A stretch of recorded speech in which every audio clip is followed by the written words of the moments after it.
This podcast is not for the overly sensitive, the terminally optimistic, or anyone who thinks dating in your 50s is a whimsical romantic comedy. Listener discretion is advised.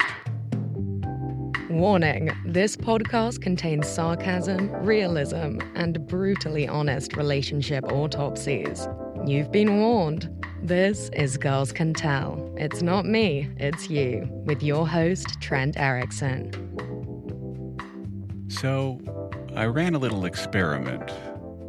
I created a dating profile. Big deal, right?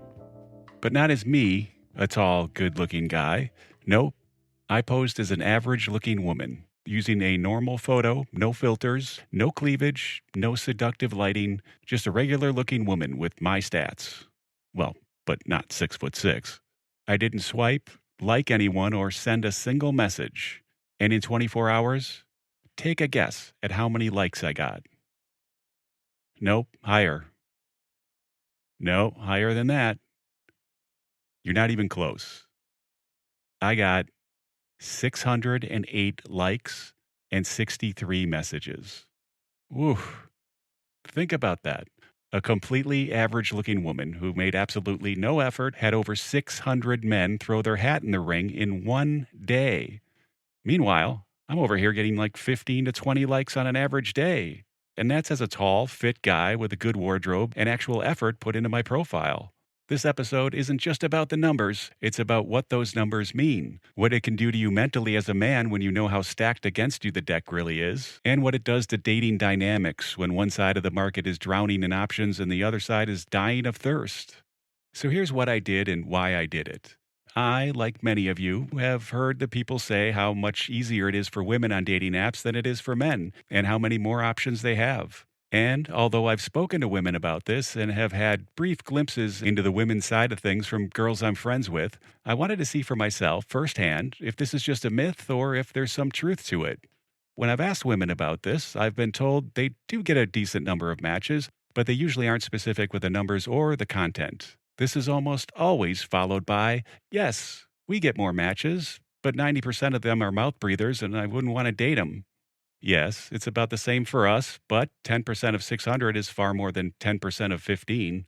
So, naturally, I thought there's no better way than to literally make myself into a 5'6", 134-pound, brown hair, brown-eyed woman named Stephanie, with a photo that matched the description. I made her new profile on a dating app. I picked a photo of an average-looking woman, just one single picture, nothing provocative, just a normal-looking person you'd see at Target on a Tuesday afternoon. Age was the same as mine. Profile text was basic, nothing clever, no hidden edge. It said, looking for an honest man for a real relationship. That's it. That's all I put. I checked the box saying I didn't have any kids, gave her an average income, and said I was open to men plus or minus 5 years of my age. Then I sat back and watched. I sent no likes, no messages. I wanted to see what came in when the effort was literally zero. And again, 608 likes and 63 messages. Messages ranged from the basic hellos to detailed paragraphs of how much they loved hiking and dogs. Guys offered coffee dates, dinner plans, trips, astrology readings, hot oil massages, weekend getaways, telegram numbers, all unsolicited. That kind of response isn't just impressive, it is staggering. And this was for someone average in every way, not a smoke show or a fitness model, just a regular-looking woman. So imagine what an attractive woman is dealing with. I'd estimate they get over 1,000 likes a day. Constant attention, a total tidal wave in response to literally nothing. All right, let's break this down. As a very tall, good-looking man, I get around 15 to 20 likes a day. And I know that's high. Most guys are lucky to get 1 or 2 and maybe get none at all. Now, compare that to 608 in a single day. This is what people mean when they say dating apps are built for women. They're the buyers, men are the product. It's not personal, it's just the reality of it. There are way more men on these apps than women, especially in the 40 to 60 range. And most men swipe right on nearly every woman just to increase their odds. Meanwhile, most women are much more selective because they can be. The app experience isn't equal. For men, it's a lottery. For women, it's like a massive buffet. Here's where it can get ugly. When you meet a woman on the app and things are going well, part of you can start to think how many other guys are waiting in the wings. You know her inbox is overflowing, and you know she can replace you with 2 swipes. That messes with a lot of men's heads. It can create insecurity. It can make you second guess yourself. You may start tolerating things you normally wouldn't tolerate and might even let boundaries slide a bit because you know she's got so many other options just waiting to take your place. I felt like something was off with my last 2 relationships. They were never truly 100% in the relationship, and I think it was because in the back of their minds, they just figured I, or any man, is easily replaceable because that's been their experience. And the reality is, they were replaceable too. But it doesn't feel that way when you're the one investing, the one reaching out, trying to make things work while she's getting daily ego boosts from an app. The psychological impact is real. It changes how men date, how they act, how honest they are, and how they view their position in the relationship overall. They start to almost feel like they need to perform instead of connecting. Then they often alter themselves or personality in order to stay in the running. This isn't a rant so much as it's a warning. Modern dating, especially on the apps, is not a level playing field. And if you're a man over 50, you're stepping onto a field where the rules you're playing by are different for women.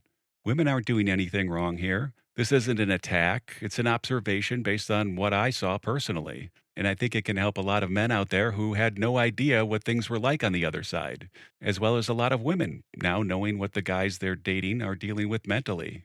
But if you don't understand the game, you're going to keep blaming yourself every time things fall apart.